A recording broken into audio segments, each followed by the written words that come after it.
السلام علیکم ورحمۃ اللہ وبرکاتہ۔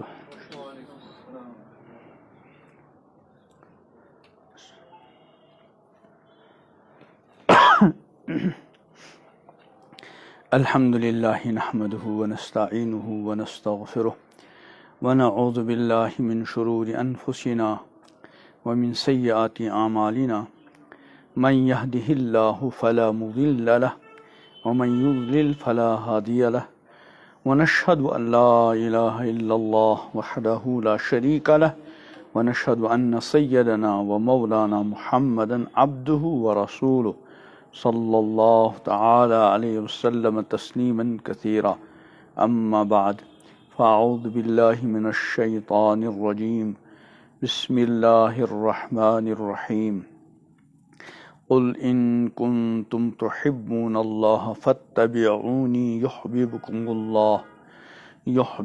الله ويغفر لكم ذنوبكم والله غفور رحيم وقال رسول الله صلى الله عليه وسلم لا يؤمن أحدكم حتى أكون أحب إليه من والده وولده والناس أجمعين وقال عليه الصلاة والسلام لا يؤمن أحدكم حتى يكون هواه تبعا لما جئت به وقال عليه الصلاة والسلام إنما الأعمال بالنيات وإنما لامرئ ما نوى أو كما قال رسول الله صلى الله عليه وسلم صدق الله مولانا العظيم وصدق رسوله النبي الكريم ونحن على ذلك من الشاهدين والشاكرين والحمد لله رب العالمين اللهم صل على سيدنا محمد وعلى آل سيدنا محمد وأصحاب سيدنا محمد وبارك وسلم اللهم صل على محمد وعلى آل محمد كما صليت على إبراهيم وعلى آل إبراهيم إنك حميد مجيد اللهم بارك على محمد وعلى آل محمد كما باركت على إبراهيم وعلى آل إبراهيم إنك حميد مجيد اللهم صل على سيدنا محمد وعلى آل سيدنا محمد وأنزله المقعد المقرب عندك يوم القيامة۔ حضرات سامعین، امام الانبیاء حضرت محمد عربی صلی اللہ علیہ وسلم کی مقدس سیرت کے سلسلے میں جو 40 دن کا نظام بنایا گیا ہے، یہ ہم سب کے لیے بہت بڑی سعادت ہے۔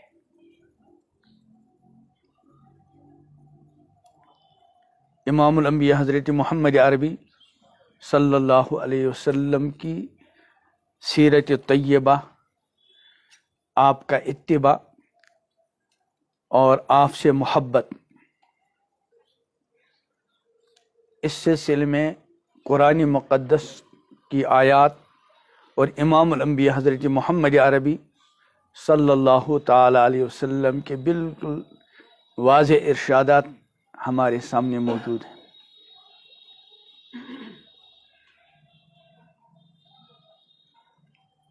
قرآن پاک کی جو میں نے آیت تلاوت کی، اس میں رب العالمین ارشاد فرما رہے ہیں قل ان کنتم تحبون اللہ، اے پیغمبر آپ کہہ دیجئے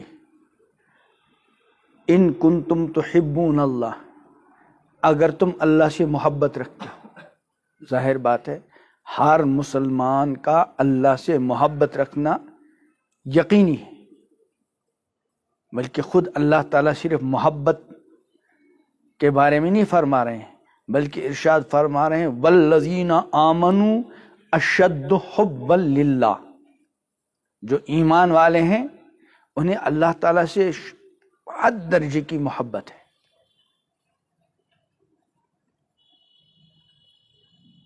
گویا کہ ہر ایمان والے کا محبوب اللہ تعالیٰ ہے، ہر ایمان والا اللہ کا محب ہے، اور اللہ تعالیٰ ہر ایمان والے کے محبوب ہے۔ اور یہاں صرف محبت نہیں بلکہ اشد محبت کہا گیا، جس کو ہماری اصطلاح اور ہمارے عرف میں عشق کہا جاتا ہے۔ لیکن عام طور پر قرآن اور حدیث میں عشق کی اصطلاح استعمال نہیں ہوتی، اس لیے اس کو اشد محبت سے تعبیر کیا گیا۔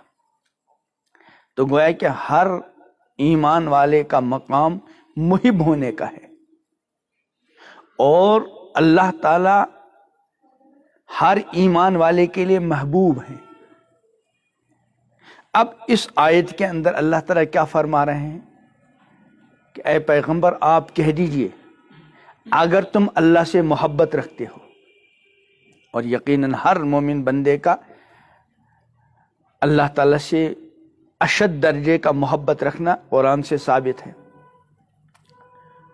تو اب آگے اس محبت کو اس درجے کا بنائیں کہ بندہ محبوب بنے اور اللہ محب بنے۔ اس کا طریقہ کیا ہے؟ اللہ تعالیٰ خود ارشاد فرماتے ہیں کہ آپ کہہ دو اگر تم کو اللہ سے محبت ہے، تم محب ہو اور اللہ تمہارا محبوب ہے، اب تم آگے بڑھو۔ اور آگے بڑھنے کا راستہ کیا ہے؟ فرمایا فاتبعونی، میرا اتباع کرو، یعنی امام الانبیاء حضرت محمد عربی صلی اللہ علیہ وسلم کا اتباع کریں، آپ کے نقش قدم پر چلیں۔ زندگی کے ہر شعبے میں امام الانبیاء حضرت محمد عربی صلی اللہ علیہ وسلم کی سیرت طیبہ کو اپنی زندگی کا میں ہر شعبے میں نمونہ بنا کر اس نمونے کے مطابق چلنے کی کوشش کرو۔ اس کا اثر کیا ہوگا؟ چونکہ امام الانبیاء حضرت محمد عربی صلی اللہ علیہ وسلم اللہ تعالیٰ کے محبوب ہیں۔ جب تم اللہ تعالیٰ کے محبوب کے نقش قدم پر چلو گے تو امام الانبیاء حضرت محمد عربی صلی اللہ علیہ وسلم کی محبوبیت کا پرتو ان سب ایمان والوں پر پڑے گا جو امام الانبیاء حضرت محمد عربی صلی اللہ علیہ وسلم کے نقش قدم پر چلتے ہیں۔ اور اس کا اثر کیا ہوگا؟ فرمایا یحببکم اللہ۔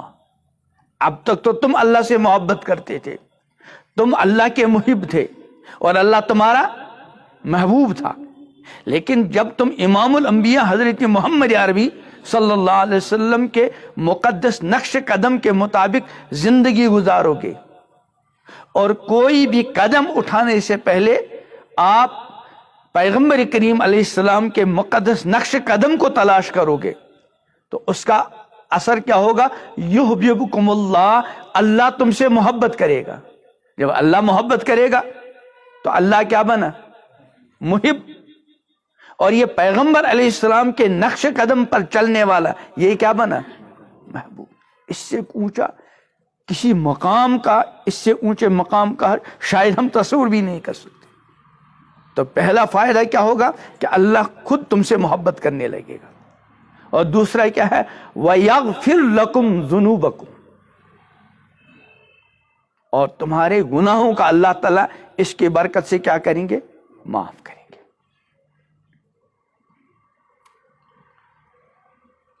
اس لیے یہ سمجھ کر کہ امام الانبیاء حضرت محمد عربی علیہ السلام کے اللہ کے چہیتے ہیں، محبوب ہیں، ہم ان کے نقش قدم پر چلیں گے تو انشاءاللہ اللہ تعالیٰ کی محبت ہم کو نصیب ہوگی، اللہ ہم سے محبت کریں گے۔ اور ویسے بھی ایمان کے لیے امام الانبیاء حضرت محمد عربی علیہ السلام کا جو اتباع ہے اور امام الانبیاء حضرت محمد عربی علیہ السلام کی جو محبت ہے اس کو خود امام الانبیاء حضرت محمد عربی علیہ السلام نے ارشاد فرمایا، جو میں نے 2 حدیثیں پڑھی۔ ایک میں فرمایا لا یؤمن احدکم حتی اکون احب الیہ من والدہ وولدہ والناس اجمعین، کہ تم میں سے کوئی اس وقت تک مومن نہیں بنے گا، کامل درجے کا مومن، یہاں تک کہ میں یعنی امام الانبیاء حضرت محمد عربی صلی اللہ علیہ وسلم کی ذات احب الیہ، زیادہ محبوب ہو من والدہ و ولدہ، والد سے اور اولاد سے، بلکہ سارے لوگوں سے. اور دوسری جو حدیث ہے اس میں یہ فرمایا لا یؤمن احدکم، تم میں سے کوئی اس وقت تک کامل مومن نہیں بن سکتا حتی یکون ہواہ تبعا لما جئت بہ، یہاں تک کہ اس کی خواہش اس دین کے تابع نہ ہو جائے جس دین کو لے کر میں آیا ہوں. تو اس لیے یہ بہت بڑی سعادت ہے. یہ جو 40 روزہ سیرتی درس کا سلسلہ شروع ہونے والا ہے، اس میں شرکت ہم سب کے لیے بہت بڑی سعادت ہے. لیکن کسی بھی عمل کے لیے اللہ کی یہاں اللہ کی بارگاہ میں اس کی قبولیت کے لیے نیت شرط ہے. کتنا بھی اونچے سے اونچا عمل ہو، اگر خدا نہ خواستہ انسان کی نیت ٹھیک نہیں تو وہ اونچے سے اونچا عمل اس کے لیے کوئی مفید کارآمد، بلکہ بعض مرتبہ نیت کے فطور کی وجہ سے نقصان دہ ہوگا. اور جو حدیث میں آیا ہے کہ امام الانبیاء حضرت محمد عربی علیہ السلام نے ارشاد فرمایا کہ سب سے پہلے 3 طرح کے لوگوں کو جہنم میں جانے کا حکم دے دیا جائے گا. حالانکہ ان تینوں لوگوں کے عمل بڑے عظیم الشان. 2 عمل تو ایسے ہیں کہ پیغمبر علیہ السلام نے فرمایا لا حسد الا علی اثنین، کہ قابل رشک 2 آدمی ہیں.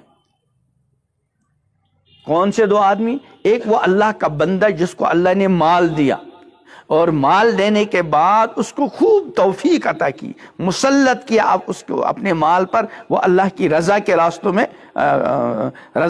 میں خرچ کر رہا ہے. اور دوسرا وہ اللہ کا بندہ خوش نصیب جس کو اللہ نے قرآن دیا، وہ اس قرآن کے مطابق زندگی گزارتا ہے، اس کے رات دن اسی کے مطابق گزرتے ہیں، اور وہ اسی قرآن کی تعلیمات سے دوسروں کو آراستہ کرتا ہے. لیکن یہ کام کرنے والے کچھ لوگ ایسے ہوں گے جنہوں نے یہ کام کیے ہوں گے، لیکن ان کی نیت میں فطور تھا، تو اس نیت کے فطور کی وجہ سے ان کے عظیم الشان کام ان کے لیے جنت میں لے جانے کے بجائے کہاں کا سبب بن گئے؟ جہنم. اور اس کے برعکس اگر ایک بندہ کوئی دنیا کا جائز کام کرتا ہے لیکن اچھی نیت کے ساتھ کرتا ہے تو یہ جائز کام اس کے لیے بہت بڑی نیکی بن جاتا ہے. دنیا کا کام، ایک حدیث میں آتا ہے حضور علیہ السلام نے فرمایا من طلب الدنیا حلالا، جس بندے نے حلال طریقے سے دنیا کو کمایا، حاصل کیا، لیکن نیت کیا تھی؟ استعفافا عن المسألہ، اپنے آپ کو سوال سے بچانے کے لیے کما رہا ہے کہ مجھے کسی کے سامنے ہاتھ پھیلانا نہ پڑے. وسائن علی اہلہ، اور اس لیے کما رہا تاکہ میرے گھر والوں، بیوی بچے، ان کی ضرورت حلال طریقے سے پوری ہو. وتعطفا علی جارہ، اور کسی پڑوسی، کسی ضرورت مند کے بھی کام آؤں.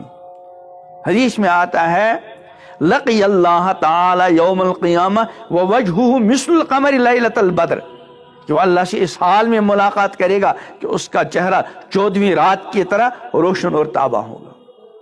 اور اس کے بعد اسی دوسرا بندہ بھی یہی عمل کر رہا ہے. فرمایا ومن طلب الدنیا حلالا، جس نے حلال طریقے سے دنیا کمائی لیکن نیت کیا ہے؟ مکاثرن، مال بڑھانے کے لیے، مفاخرن، دوسروں پر فخر کرنے کے لیے، مرائین، دکھلاوے کے لیے. فرما لقی اللہ تعالی و علیہ غضبان، اللہ سے ملاقات کرے گا اس حال میں کہ وہ اللہ تعالیٰ اس پر کیا ہوں گے؟ غضب. کام دونوں نے ایک کیا اور ناجائز نے حلال طریقے سے کمایا، لیکن اس کے لیے وہ اللہ کی بارگاہ میں سرخ روئی کا ذریعہ بن گیا، اور وہی کام دوسرے نے کیا اور اس کے لیے اللہ کے غضب کا ذریعہ بن گیا. اس لیے ہم جو اس مبارک درس میں شریک ہو رہے ہیں، ہم سب سے پہلے یہ نیت کریں، کیونکہ حدیث میں انما الاعمال بالنیات، اعمال کا دار و مدار نیتوں پر ہے. وانما لامرئ ما نوى، آدمی کے لیے بس وہ ہے جس کی اس نے حسد کے ساتھ جو نیت کی وہ ملے گا، اس کے علاوہ کچھ نہیں. اب اگر ہم نے صرف حضور علیہ الصلوۃ والتسلیم کی سیرت کے سننے کا ارادہ کیا تو سننا ملے گا. حالانکہ حضور علیہ السلام کی مقدس سیرت کا سننا بھی بہت بڑی سعادت ہے، سنانا بھی بہت بڑی سعادت ہے، لیکن صرف سننے کی نیت نہ کریں، اصل ہے عمل. چونکہ کیا فرمایا گیا؟ فَاتَّبِعُونِی، میرا اتباع کرو. اور اتباع کا مطلب کیا ہے؟ عمل، آپ کے نقش قدم پر چلنا. تو اس لیے ہم نیت کریں گے جو کچھ ہم سنیں گے انشاءاللہ اس کے مطابق ہم زندگی کے ہر شعبے میں چلنے کی کوشش کریں گے. نیت کر لیں کہ جو کچھ ہم سنیں گے تو جہاں جہاں ہمارے بس میں ہوگا ہم انشاءاللہ حضور اکرم صلی اللہ علیہ وسلم کی سیرت طیبہ کو اپنائیں گے. شریعت میں اپنانے کا نظریہ ہے، اور اپنانے پہ کیا ملے گا ابھی میں نے عرض کیا. تو انما الاعمال بالنیات، اعمال کا دار و مدار نیتوں پر ہے. وانما لامرئ ما نوى، اور بندے کے لیے بس وہ ہے جس کی اس نے کیا کی؟ نیت کی. تو ہم ایک تو یہ نیت کریں گے کہ حضور علیہ السلام کی اس جو مقدس سیرت کا خلاصہ ہمارے سامنے پیش کیا جائے گا، اس کو ہم پابندی کے ساتھ سنیں گے، ناگا نہ کریں. ناگا سے بے برکتیاں ہوتی ہیں. بندہ جو بھی کوئی کام کرے پابندی سے کرے. حدیث میں آتا ہے کہ عرض کیا گیا بہترین عمل کون سا ہے؟ فرمایا ما دیما علیہ، جس پر مداومت کی گئی، جس کو پابندی کے ساتھ انجام دیا گیا. وَإِن قَلَّ، چاہے تھوڑا ہی کیوں نہ ہو. ایک بندہ بیچ بیچ میں تو پوری رات جاگتا ہے، اور کبھی اس کو فجر کی نماز بڑی مشکل سے مل جاتی ہے، اور دوسرا بندہ صبح تہجد کے وقت روز صرف 2 رکعت پڑھتا ہے. ایک بندے نے مہینے میں 10 دن تہجد پڑھی، لیکن جب حساب لگایا تو اس نے 100 رکعتیں پڑھی. اور دوسرے بندے نے روز صرف 2 رکعتیں پڑھی لیکن پابندی سے، تو ایک مہینے میں کتنے رکعتیں ہو گئی؟ 60. فرمایا یہ 60 والا افضل ہے چونکہ اس نے مداومت کی. اس نے ایک تو آپ یہ ارادہ کریں کہ جو ہم یہ درس شروع کر رہے ہیں، پڑھنے اور پڑھانے کا سلسلہ، اس کو انشاءاللہ ہم پابندی کے ساتھ نبھائیں گے، استقامت کے ساتھ. دوسرے اس نیت کے ساتھ پڑھیں گے کہ جو کچھ ہم پڑھ رہے ہیں اور جو کچھ ہم سن رہے ہیں انشاءاللہ ہم اس کے مطابق عمل کریں گے. اور اس کے ساتھ ساتھ اللہ تعالیٰ سے خوب مانگے، یا اللہ مجھے اپنے محبوب حضرت محمد صلی اللہ علیہ وسلم کے مقدس نقش قدم پر چلنا نصیب فرما، ظاہراً بھی اور باطناً بھی. ایک ہے ظاہراً اور ایک کیا ہے؟ باطناً. حضور علیہ السلام کے اخلاق، آپ کے قلب مبارک کی جو کیفیات ہیں وغیرہ وغیرہ، ان کو بھی حاصل کریں، اللہ سے مانگیں. اس لیے طالب علم سے چند گزارشات میں ایک عرض کیا کرتا ہوں. ایک تو محنت کے ساتھ، پابندی کے ساتھ، استادوں کے ادب و احترام کے ساتھ، اور جو کچھ آدمی پڑھے، جو کچھ سیکھے اس کے مطابق کیا کرے؟ عمل کرے. تو اللہ تعالیٰ اس کے لیے پھر دروازے کھول دیتے ہیں. حدیث میں من عمل بما علم ورثہ اللہ علم ما لم یعلم، جس نے عمل کیا اس چیز پر، اس علم پر جو اس نے سیکھا.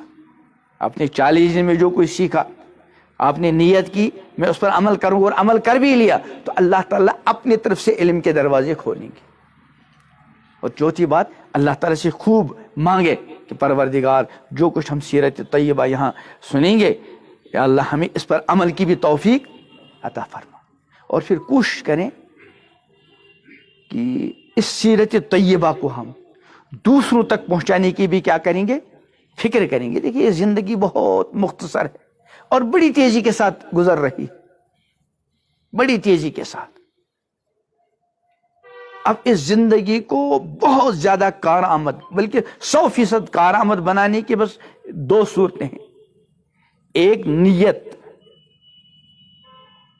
یہ کرنا کہ ہم انشاءاللہ ہماری پوری زندگی شریعت کے مطابق، امام الانبیاء حضرت محمد عربی صلی اللہ علیہ وسلم کی مقدس تعلیمات کے مطابق گزرے گی. ہم اللہ کے لیے جئیں گے۔ خود قرآن پاک میں اللہ تعالیٰ نے پیغمبر علیہ السلام کو حکم دیا، قل ان صلاتی و نسکی و محیایا و مماتی للہ رب آپ کہہ دیجئے کہ میری نماز، میری قربانی، مالی عبادات، میرا جینا اور میرا مرنا کس کے لیے؟ اللہ رب العالمین کے لیے۔ تو ہمارا جینا کس کے لیے ہوگا؟ اللہ رب العالمین کے لیے۔ اور اس رب العالمین کے لیے جینے کا طریقہ کیا ہے؟ بس حضور علی اکرم صلی اللہ علیہ وسلم کی سیرت طیبہ کے مطابق، آپ کے اخلاق کے مطابق، آپ کی عادات کے مطابق اور آپ کی تعلیمات کے مطابق زندگی گزارنا۔ ہماری زندگی کو جو دن اور زندگیوں کی جو راتیں حضور علیہ السلام کے طریقے کے مطابق، سیرت کے مطابق گزریں گی، وہ عبادت۔